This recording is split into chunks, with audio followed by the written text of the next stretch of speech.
I viewed the Garden City Co-op as an extension of the farm itself. It replaces some of the help we may need and facilitates a lot of the functions that the farm itself, as an individual farmer, can't do by himself. So whether it's marketing the grain or hauling the grain or storing the grain, so I think that's huge for an individual farmer.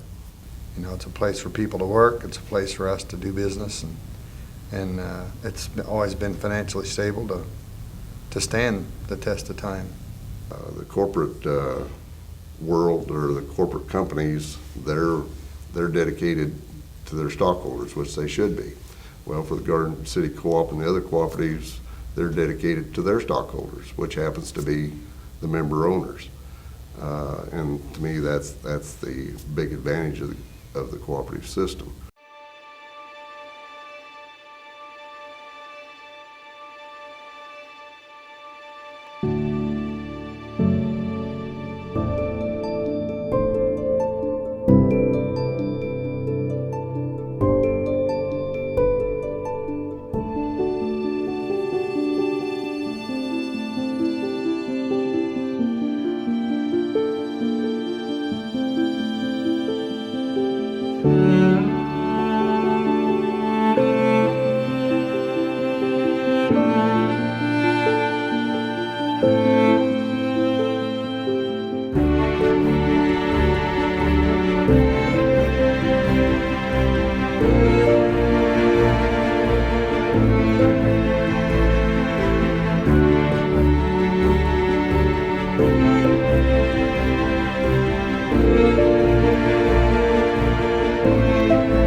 The thing that comes to my mind is commitment.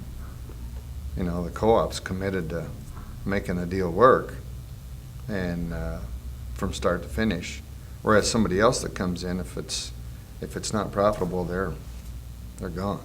And then having leadership that would be committed to being physically sound. You've got to be able to address those tough things, because people don't like it when you take away their services. But yet sometimes you just can't afford to provide those services, and the Garden City Co-op seems to me like has been able to address that and stay physically sound. What I remember, Otis, is about accountability. Otis is always, make a manager accountable. I come into a board meeting one time and told him I'd just ran a 2-mile run for St. Catherine Hospital, come in second place. Oh. They thought that was great. Then Otis says, how many people was in the race? And I said, 2. But I didn't ask you how old your competitor was. No, you didn't. I didn't do a good job. When we really look at what makes a cooperative successful, is it providing service to members that's of a higher level and willing to do things for members that other companies might not be able to do or willing to do. The patrons of Garden City Co-op are great and loyal. The people that work at Garden City Co-op are some of, if not the best, in the ag sector that we're in.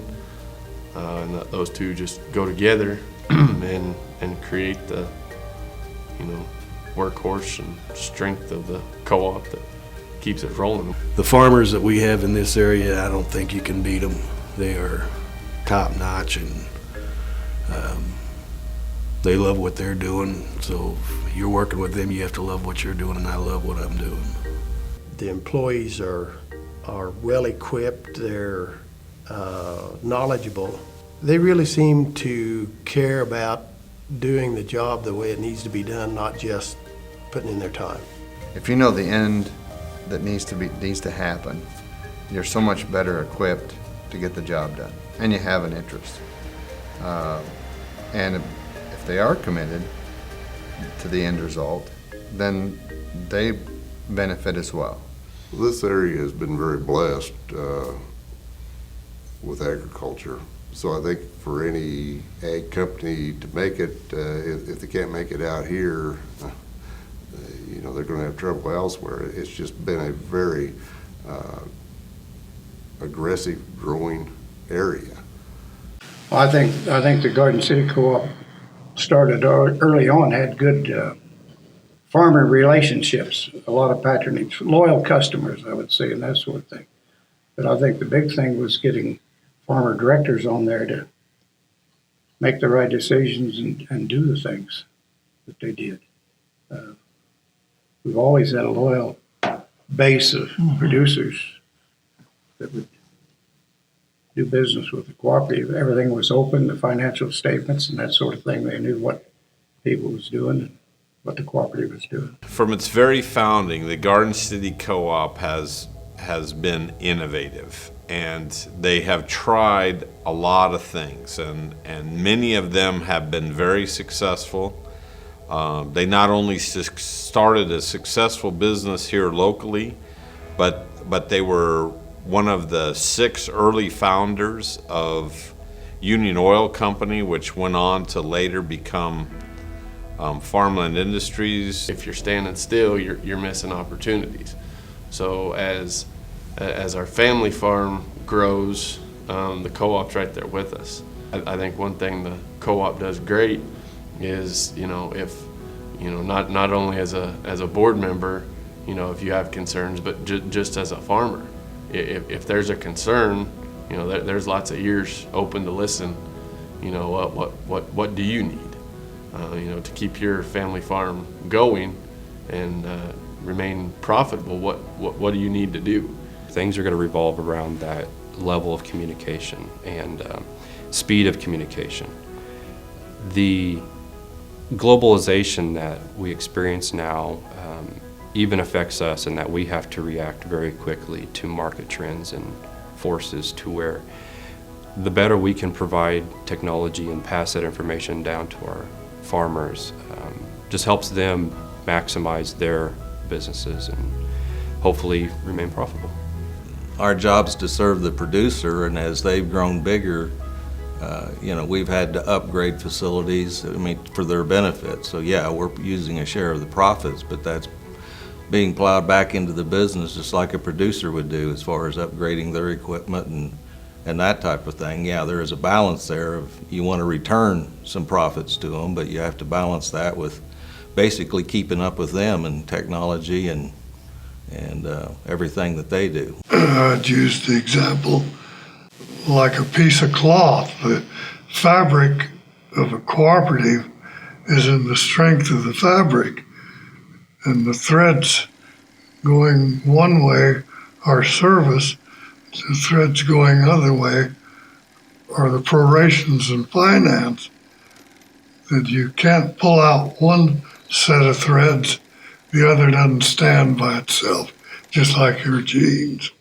I think at Garden City, we've had excellent management that understood that has always tried to keep a strong finance, that we've been able to keep it in good enough balance that it wasn't destructive to our balance sheet.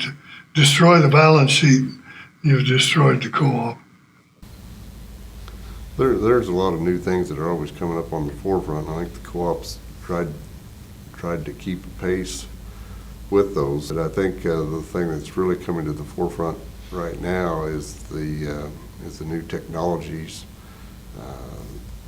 We're getting more and more information that we're gleaning either from our GPS equipment, whether it's soil samples, yield data, financial records, and you have all this information, but what do you do with it? How do you put it all together to help you make better decisions? And I think that's probably one area that at my age, I'm probably not going to be the pusher on that, but Tyler's generation, that problem's going to have to be addressed. The technology has enabled us to grow not only in dollars and sales, but also geographically, and still provide the same levels of service. having all of our locations networked together allows us to communicate more effectively and much quicker, which lets us respond to customer needs quicker. So technology is an enabler for us to be able to provide the best service that we can.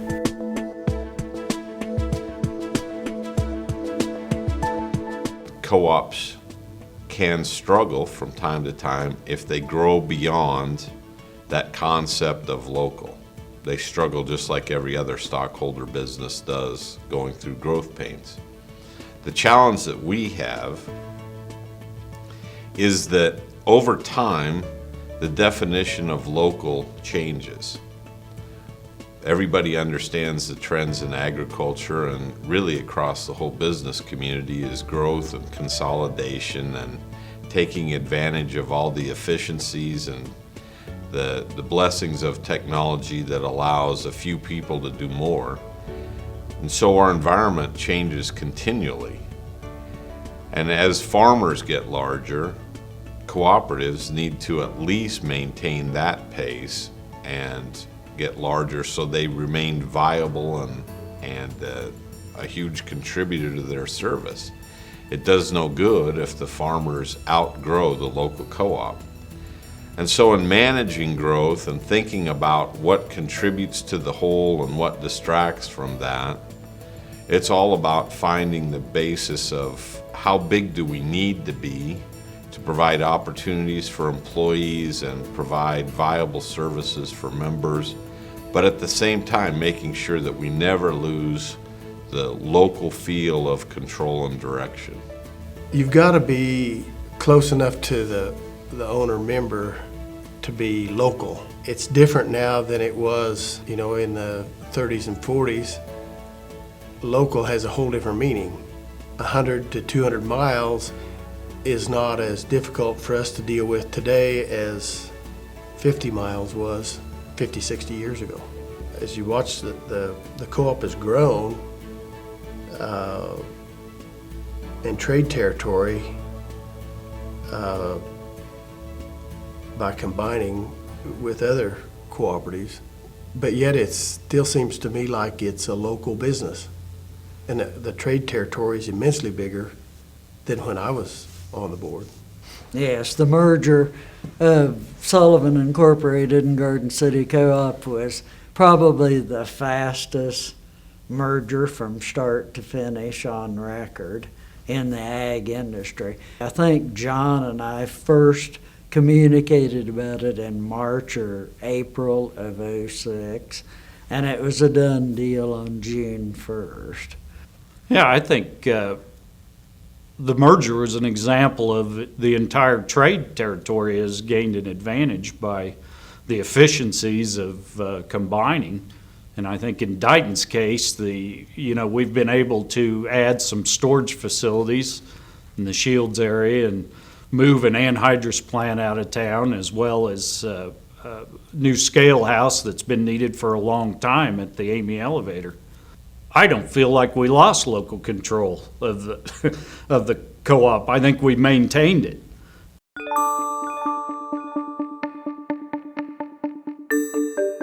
The key word around the Garden City Co-op is to innovate and innovate continually and always innovate with our members' best interest at mind, and don't be fearful about trying new things.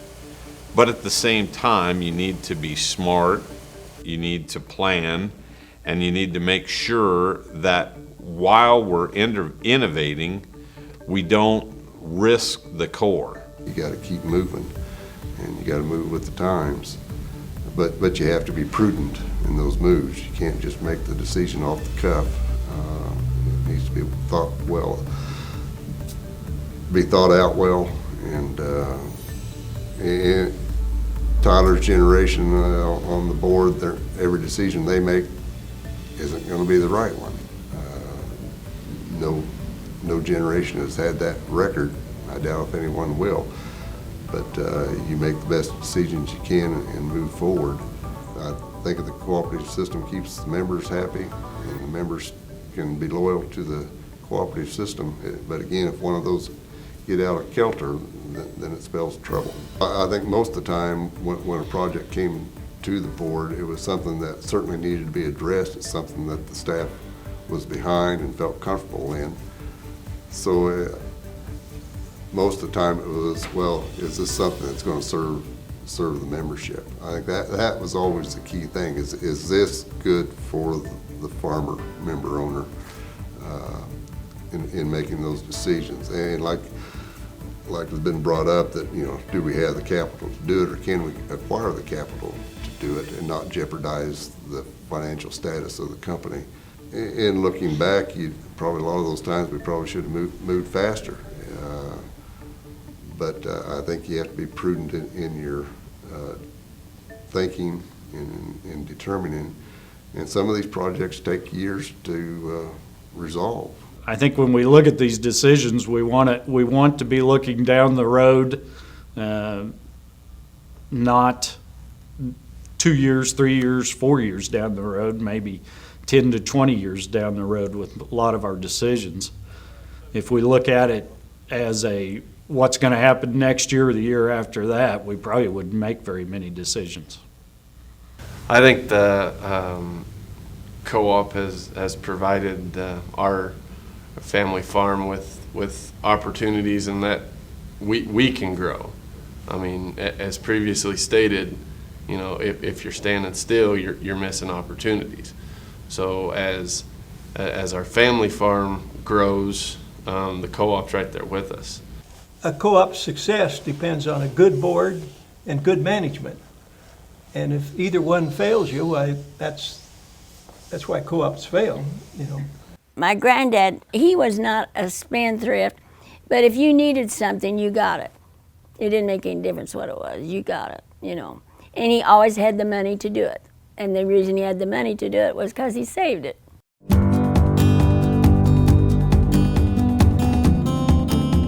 If you just took the Garden City Co-op out of the picture, just vaporized it, the biggest impact I think it would have on agriculture in southwest Kansas is you've taken one of the major marketers out of the grain business. They provide stability to the grain market, I think, in this area. And while they may not always be the highest price, a lot of the businesses that are in competition with us use the Garden City Co-op's price as their base. And I think that's a pretty big deal. If you just took them out of the grain market today, I think it would have a devastating impact on our margin structure. At this point, livestock is out of question for small farmers. So it comes down to grain. You know, that's going to be the key for success. I think the biggest threat would be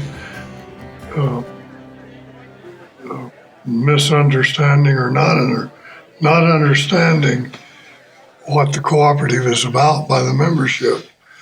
A lack of interest, which in turn would get you directors on the board who lack the knowledge and interest of a cooperative and won't be committed.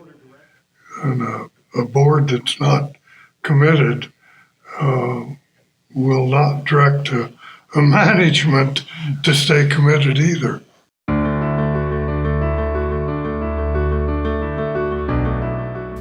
And that's part of selecting, finding the right directors to serve on there. Don't just put a person on there because he's got the time. Board selection is vitally important, finding those right board members that fit that niche. I think that's something that we just have to instill in our kids, our grandkids, that it isn't just about us. It's about the people we live and work with. I think the directors of Garden City Co-op do an excellent job of looking out for the interest of all the members instead of just themselves and their neighbors. I've been on many boards that didn't work that way, and it's very difficult when board members can't put their personal interest aside and look at the whole picture. It's hard, you know, when you're talking about, you know, adding to a facility, or, you know, starting up a new facility, and, you know, maybe it's in your backyard, maybe it's not. You know, you have to know that, you know, you're going for the good of the members, for the good of the co-op, not, you know, for the good of yourself. When we walk into the boardroom, we're always reminded, you know, take your farmer hat off and put your boardroom hat on. You've got to know that you were elected to do a job, and it was for the co-op and not for, you know, myself incorporated. I tried to get an elevator south of Garden City. Then I had another son that come along, and he tried awful hard to get an elevator south of Garden City. Now I've got a younger son, and they're building an elevator down south of Garden City right now. It's something that excites me. It all comes down to education. The membership needs to be educated constantly. Yeah. And Howard Cowden used the phrase that we're teaching a passing parade.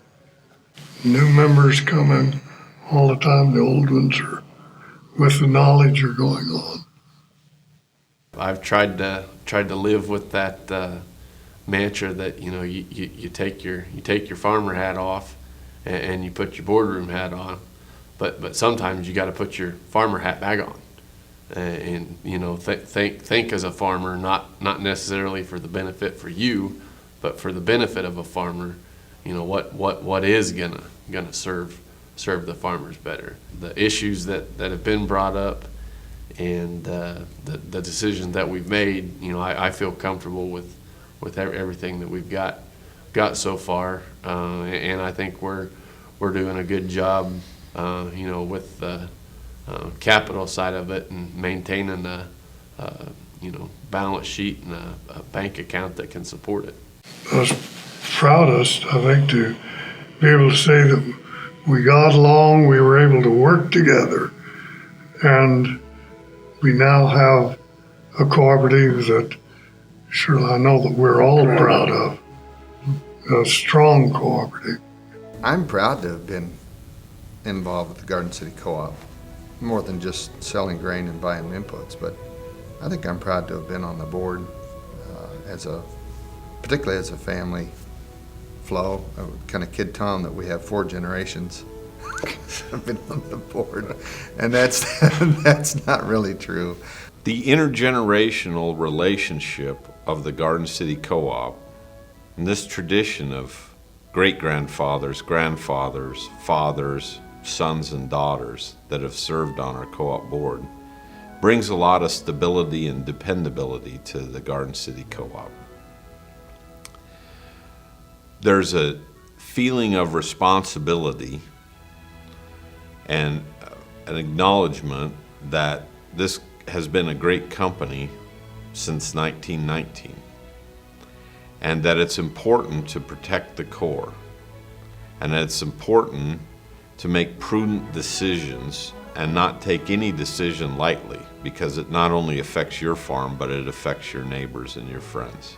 Our grandpa and dad are both very involved in the community, in community service, and that's just kind of the way we were raised. And when it's your turn to take time at the job, why, you do it. So that's why I'm here. It seemed like the past board members not only were concerned about the co-op, they were concerned about the whole community. That was a high priority in their lives. I feel kind of insignificant compared to a lot of those other people that were, you know, people always respected and looked up to for their position in the whole community, not just their activities on the co-op board. When you think of the other men that have served on the board before us and with us, you've got families and stuff that I'm really proud to be associated with. I think every generation, or hopefully every generation, has the desire that, well, when I'm done here, it's better than when I took over. And if we can do that, we'll be successful.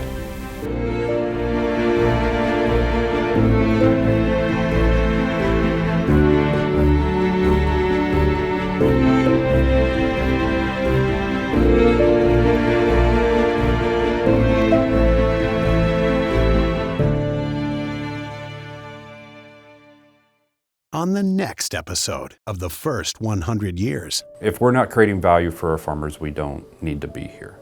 Because there's plenty of other competition that will do that. I think the farmer of the future is probably going to be a lot larger than he is today, and a lot more complicated, more technology savvy, and probably a little more challenging to serve. The combine of the future is not a combine. The combine of the future is a computer. It's kind of crazy, but at the same time, you look back where we were, we went from essentially horse-drawn equipment to automated equipment. It's rapid change, and it's only going to accelerate.